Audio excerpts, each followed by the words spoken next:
Well,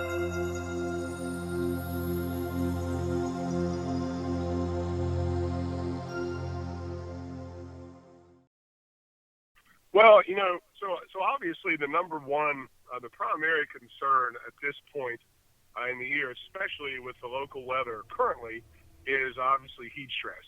And people are acutely familiar with heat. Generally, people are acutely familiar with heat stress in its most severe forms, meaning heat, well, heat exhaustion, excuse me, and then in its most severe form, heat stroke. But there are many levels and nuance of issues and problems that heat stress can create far below even the heat exhaustion levels. And I would hope everyone would know some of the basic signs, the more visible signs of heat exhaustion and heat stroke.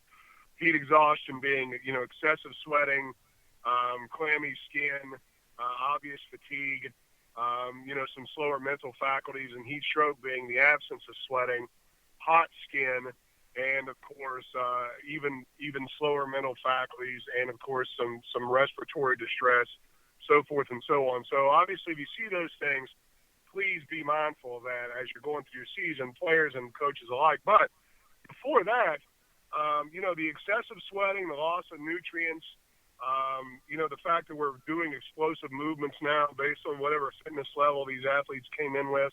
And, let's be honest, that's not always the best.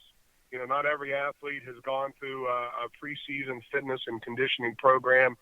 So we have to look at the higher levels of soft tissue injuries that can occur. There's any soft tissue injury that's potential during soccer is exacerbated by heat stress and loss of nutrients through sweating.